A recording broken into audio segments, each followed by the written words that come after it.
Hello, my name's Amanda. Welcome to my channel. We're going to talk about children of narcissists and the ability to see, being a seer.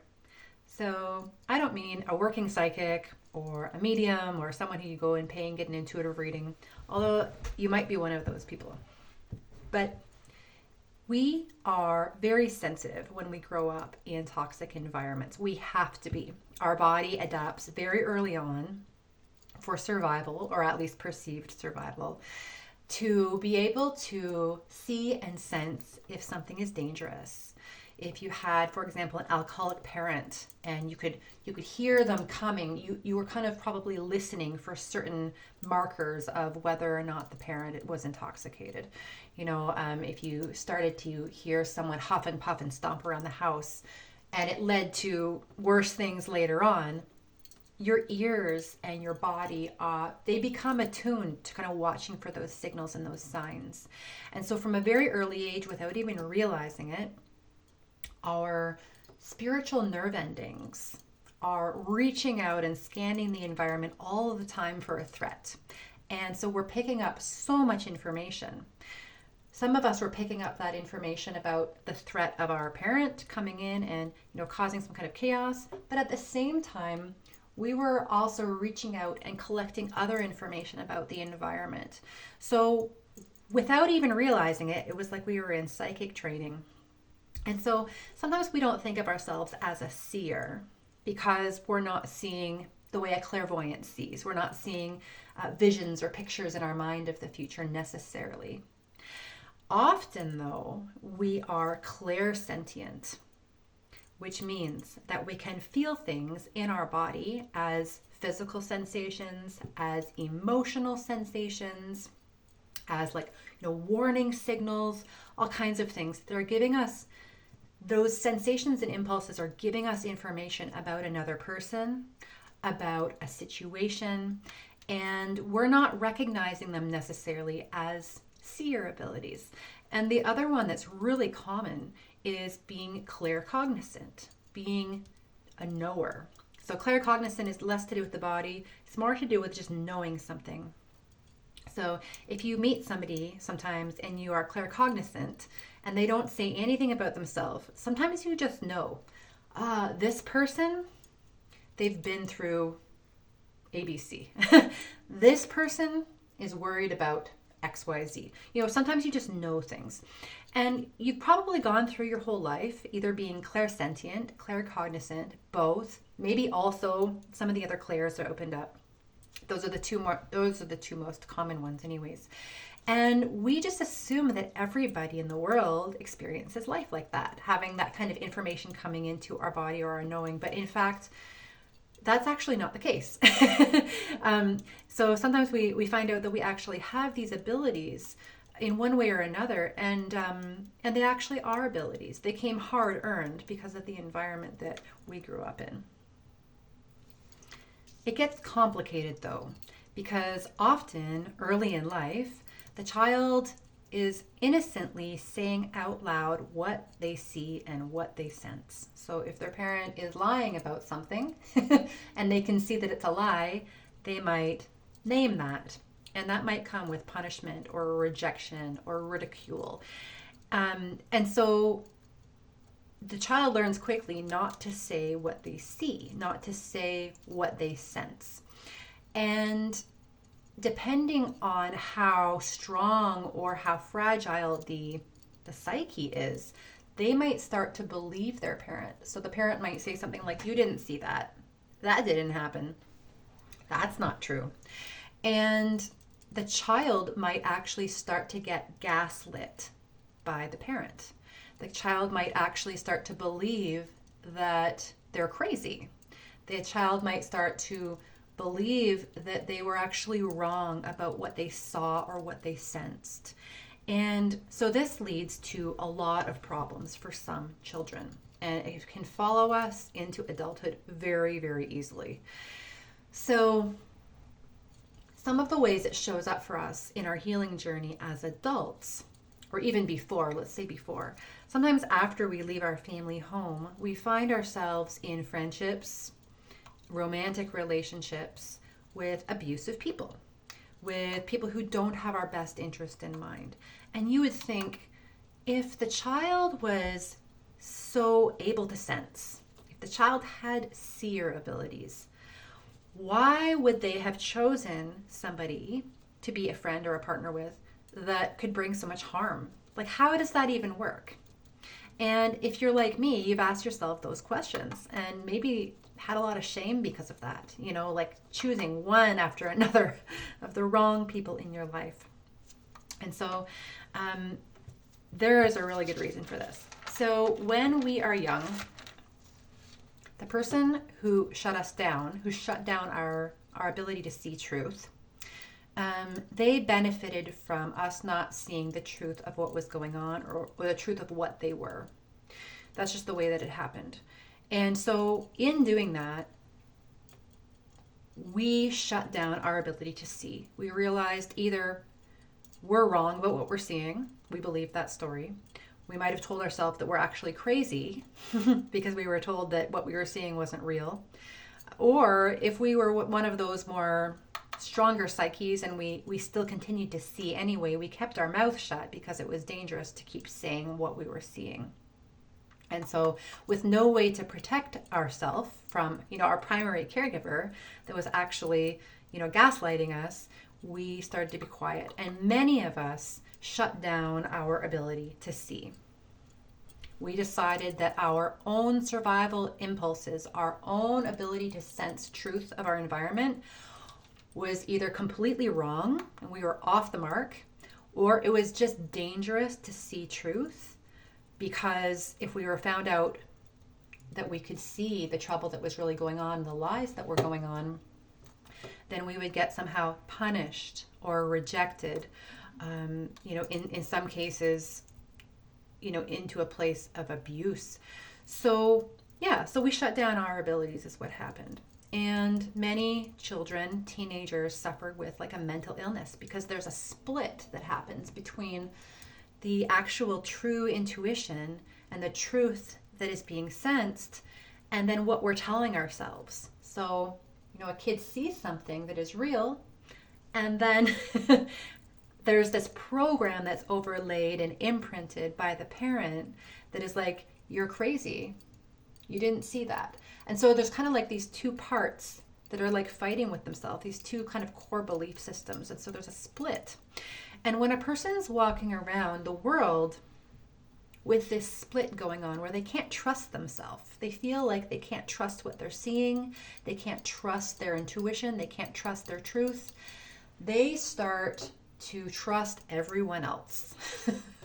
They start to trust everyone else, especially if someone's going to come along and, financially support them, or be a protector, or be really, really kind and nurturing and love bomb them, these kinds of things.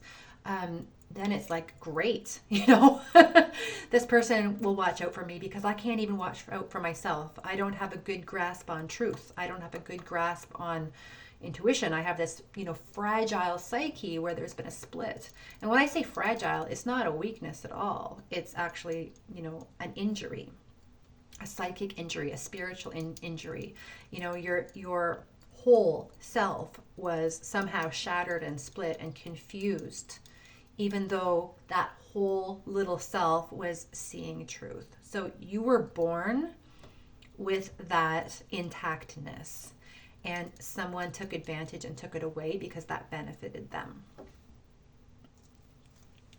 So that self-gaslighting and not being able to trust yourself because you truly don't know if your opinion is correct, if what you're seeing is reality, this is where our healthy discernment just gets turned off, and then it's a muscle that we don't use regularly because we don't feel like we have access to it.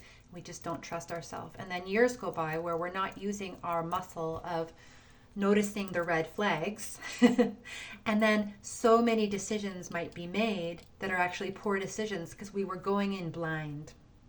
We were going in blind and never seeing the red flags, and we were just kind of going on what other people were recommending, what they were saying, taking their advice, because we didn't feel confident about our own. And this is one of the hardest parts about the healing process, if you're in a healing process from having toxic or narcissistic parenting, because the truth is, yes, we can trust ourselves. We're learning to trust ourselves, but especially at the beginning, how can we actually trust ourselves if it's a muscle that we've never used? You know, we're still turning our seer ability back on. In some extreme cases, this can lead to severe mental illnesses being triggered. It can lead to dissociation, where there's kind of like different parts, you know, and kind of checking out of reality because there's too much chaos and confusion around making decisions.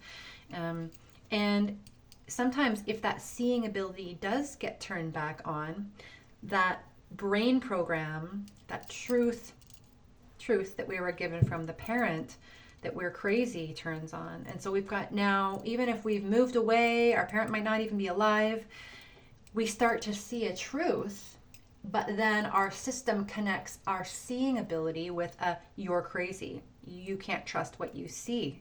You didn't see that. And so this can create terror. It can create panic. It can create paranoia. And we can kind of turn in against ourselves, and we can get even intrusive thoughts as we're starting to try and see again. So when the seeing starts to turn on in our healing process, you would think that it would be a relief, or you would hope that it would be a relief to be able to get some of our intuition back. But it can be a mixed bag for some people. And so once that muscle starts working again, we can kind of frighten ourselves. There are times where we can kind of frighten ourselves because that old program that we were given turns back on automatically, trying to shut down that natural God-given system, because we might have been ridiculed, punished, abused, or rejected because we were that kid in the emperor's new clothes. And if you relate to what I'm saying and you can remember anything at all from this video, it's that you shouldn't be ashamed of this.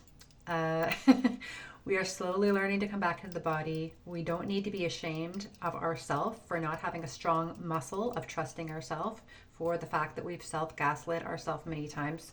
We are slowly learning to come back into the body, and the body that has been through so much and reacts so easily to, like, you know, bad things as well as good things, that body is relearning. So you can think of your whole system of sensing, your whole body, as literally one muscle that's learning how to use itself again, because it was turned off potentially for most of your life.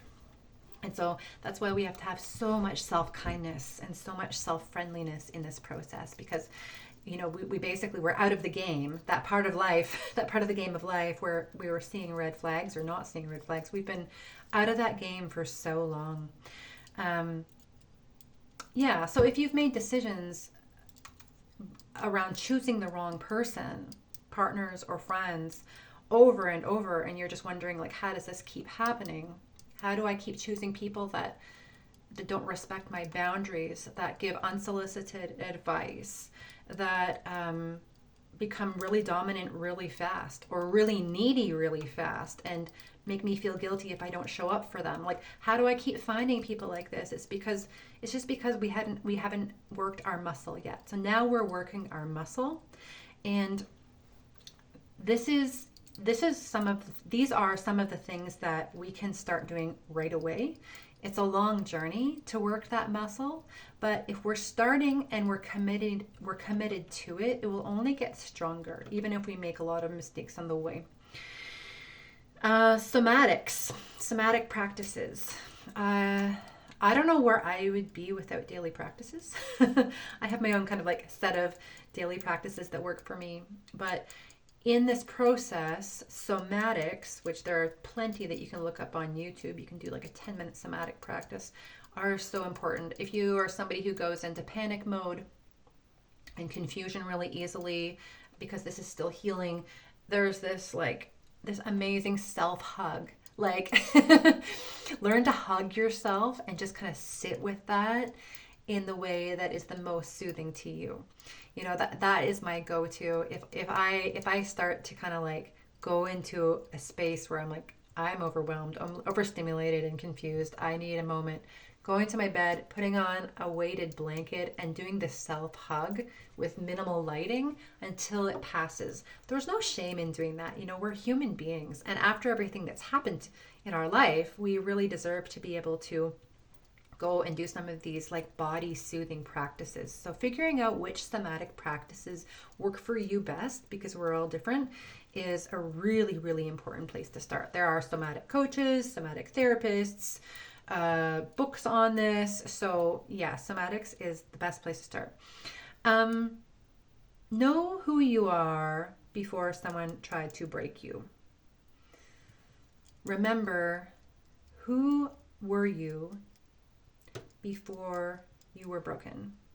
And I don't mean broken like you were snapped in half. Before the part of you was broken down that was not appreciated, that your truth, that somebody else benefited from trying to shut down. Who were you before that got shut down? And the greatest place to start with that is the inner child. Somebody told me a story of how in their 40s, they were no longer in touch with their narcissistic parent. And the parent said to one of their siblings, so-and-so, she was so hard to break down. You know, she came in knowing who she was and what she wanted, and she was so hard to break down, and laughed about it, you know. And so this is this is the same narcissistic parent that is, you know, trying to like get people to feel sorry for them and crying on the phone and being manipulative. So these kind of people, they can get us to feel guilty sometimes. They can make us feel sorry for them sometimes, especially early on in their healing journey. But at the root of it, a lot of times they knew on some level what they were doing. They knew that they were trying to shut down what you could see. Okay, so what we need to do is know who we were before that happened. And if you can think of a moment, even one moment in your childhood where you were indestructible, where you stood up for yourself, where you said what you saw, where you might have created a ruckus, some kind of chaos because something wasn't right and you needed your needs to be met, or you wanted to make something right in your environment. That is the version of you that is the real you. So that's who we're bringing back online. So even if you don't remember much of your childhood, or you didn't have too many moments like that, doesn't matter. Try and find one, and then that will be your North Star. Your inner child who was putting their foot down, standing up for themselves, trying to get their needs met. That is who you are and who we want to find, because that's who is going to be our guide for the rest of our life. And that's who needs to be respected. You know, what would he or she do in any given situation? So know who you were before someone tried to break you. Know who your spirit help is. Even if you're not a super spiritual person, know who is your higher power, or a being that you think of if you were to pray and ask for help. Maybe it's a spirit guide, maybe it's an animal spirit, maybe it's some type of ascended master or religious deity, or who would be comforting and strong even in your imagination. And if you really aren't spiritual and you really don't jive with that kind of thing, you know, who's one of the strongest people that you know, or that you've read about, or that you've heard? You know, the essence, the spirit of that person. You know, how would they support you? You know, you can call out even to the spirit of a deceased person that, you know, was healthy and well and a strong hero of some sort, and align yourself in your imagination with their energy and draw on the strength of their example in their life.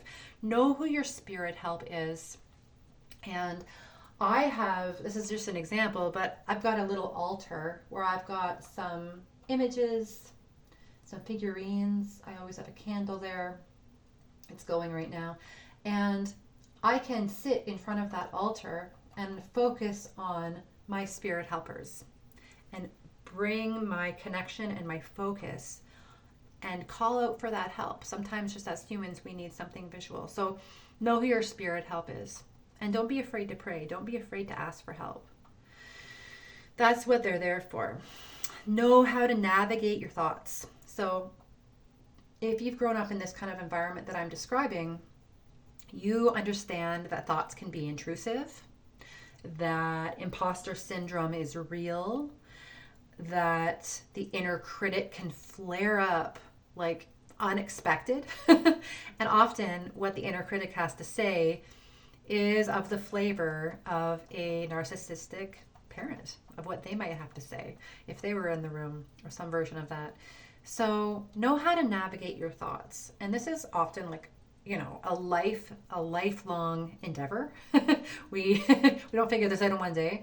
But the earlier on that you can notice that your thoughts are kind of like going rogue, that's time to like call in all the help. Put a pause on your day, go find a quiet place, go into a somatic exercise, pray. And everybody's got different approaches at different times. Sometimes we're the warrior. Sometimes I've got to be like, not today. I've got to kind of like stand my ground, hold my center. Imagine a strong force field of all the protection of the goodness of the universe around me, and stare down and say not today to thoughts that really are out of alignment and really are insulting, because this is just something that we've got to learn to deal with. And having a daily practice, meditation. I think that everyone should meditate for 10 minutes a day, the minimum, in order to learn to have a relationship with the mind and learn that. Learn to navigate your thoughts. Appreciate the good in life. It can be easy when we are in rough patches of this healing process to not see any goodness in life, and to only feel terrible sensations and see the half empty side of the glass, and to be in a difficult place. But if we can find a few things that we really appreciate in life every day, this is something that can help bring us back. It's not going to solve all the problems, but we've got to have a bit of an eye for beauty, because beauty is all around us. It really is, but we have to have an eye for it. Make offerings. This could be anything. Feeding the birds, carrying the dog biscuits in your pocket for, when you see dogs out and about. There are some traditional offerings that I like to make to the earth with tobacco and cacao and that kind of thing. Think about what your ancestors would have loved to eat, what would be on, a treat for them, and take a moment and offer those things back to the earth to make a connection, because we are all one. And those essences of our ancestors and the beings of the earth and the elementals, their spirit essences are just in different realms, but everything's right here. And so when we honor the earth and we honor our spirit health by making offerings, this brings us back into ritual. People in the West are absolutely craving a ritual. We've become so deep into materialism that now people, they're flocking to plant medicine ceremonies, and they're flocking to cacao ceremonies and to retreats. And these are really good things. And this is happening because we have lost ritual. So if you can bring back in offerings, this is something that our ancestors did. This will help. Very importantly, with regaining the health of the seer, as you're seeing and feeling and knowing abilities, you become in better relationship with them. You start to trust them more. And when you start to go with your gut, we need to, at the same time, this will really help, is to carve out really good relationship with boundary. And we are sometimes called to make boundaries where we don't want to, where to us it feels extreme. Okay. And so I can't tell you how many conversations I've had with people where there's an obvious boundary that they need to make, that somebody's really kind of infringing on their boundaries. It's just not healthy. It's causing harm. But that person is so not used to making any boundaries that they feel like they're going to harm the other person somehow when they make a boundary and say no. That person's going to have a meltdown and their feelings are going to get hurt, and then they're going to feel bad. So this is real. Okay, we have spent our entire life trying to make dominant and unpredictable people calm and appeased. We didn't even realize we were doing this until we were adults, until maybe recently. And so we need to develop a relationship with boundary with any and all people who are extremely dominant and who are not naturally creating respect and good boundaries with us. We cannot rely on other people to have good boundaries. We have to show up for our inner child and our healing self with clear boundaries. And this is really hard. We have to learn how to say no constantly and over. We have to learn that we don't need to get back to people immediately. We can take a moment to think about our response. We can wait a day or two. We're not going to harm anybody by creating that space. We are constantly carving out boundaries as well with our thoughts. So this goes with what we think about, what kind of intrusive thoughts we allow to become resident and comfortable in our life. We have to have boundaries with those kinds of thoughts. And that comes with mindfulness. When we start to notice them come in, we can move them back and allow them to move along, just like a cloud goes through the sky, quicker and quicker and quicker. Intrusive thoughts are really difficult, especially if they come with sensations in the body of fear or panic or any of that. This is like really hard work. It's the work of a warrior, really. We're not fighting anybody else. We're basically fighting to create some space, some quiet space for our inner child, some space for our adult self for the very first time. It's very uncomfortable to be flexing this muscle that has not been used. So know that it can take a long time, especially with people that we've been in relationship with for a long time. If they're really pushy, if they're really dominant, if they expect a lot of us, it can be hard to make changes within those relationships because we know that some of those people are going to be very reactive if we start taking care of ourselves more. So have patience with yourself, but know that this is your only way out. There is no way around this. These people usually are not able to be negotiated with if they're still, in a toxic or narcissistic way of being. They're not going to change. We are wasting our time if we are waiting for them to change. We're wasting our time if we're waiting for other people to change. And although we might think it's well and good and a great goal to become a better person, often those other people don't have the same values and goals as we do. So if you've watched this video this far, glad you're still here. Please like and comment. But I do want to touch on the seer part because this is a big deal. Even though it was through very, very difficult circumstances that you're seeing and you're knowing and you're feeling, your clair abilities were starting to develop from such an early young age. It came through a lot of hardship and it probably needed to be turned off at some point or shut down or hidden. As you stay committed to yourself, as you stay committed to healing, they will naturally turn back on because they belong to you. You earn them. And even if they're not clear, and even if they're not perfect, and even if they're not working all the time, don't worry. Just knowing that you have these abilities that are available to be developed and that are available to help you is amazing. And for all those people that question themselves and gaslight themselves and think, I don't know if what I'm seeing is correct. I don't know if what I'm feeling about that person is true. My question is, how many times have you been wrong? How many times really have you been wrong?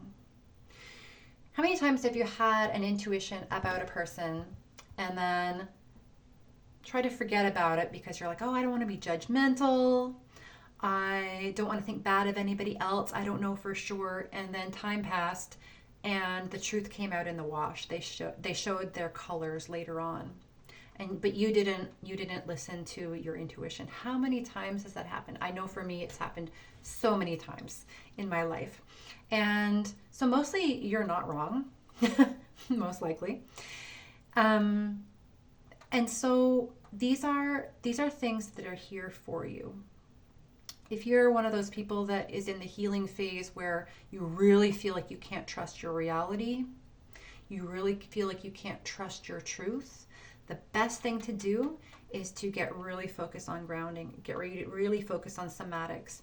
And I know firsthand that it can be so dysregulating to be in that really acute phase that almost nothing works to ground. I remember people telling me, you need to go out and sit on the earth, you need to connect with the soil, you need to put your hands in the dirt. And I would go out there for hours. I remember sitting on a beach for like hours and hours and hours trying to ground, and nothing was working. Nothing was working.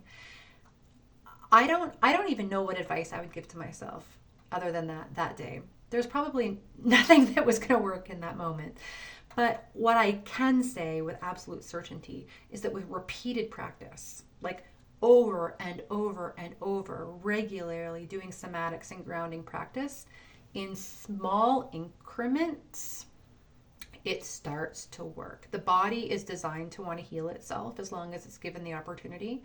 But we're kind of like in this fast food Western environment where we just want to like pop a pill or like go to the correct therapist and like it all gets fixed up for us, right? And our nervous system is regulated and it's back to normal. But unfortunately, that's not how it works. And some days we're going to do our somatics, we're going to do our grounding practices, and we might feel kind of like a little bit better in the middle of our practice. And then as soon as the practice is over, our nervous system goes right back to being unregulated.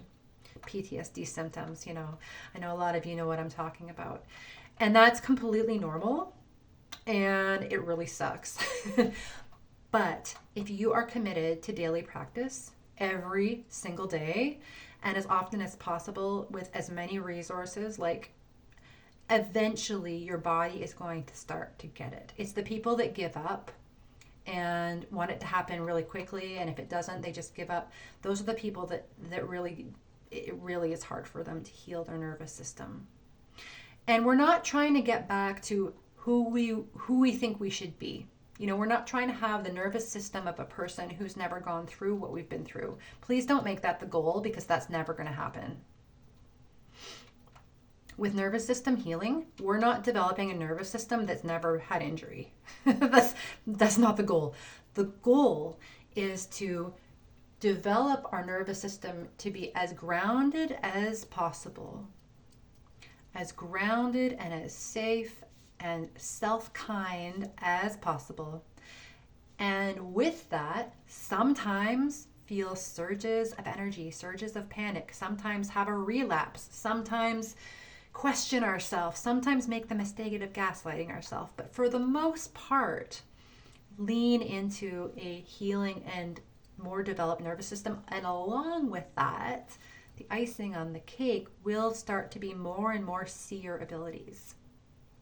The injury of the seer will start to become the healing scar, the healthy healing scar of the seer.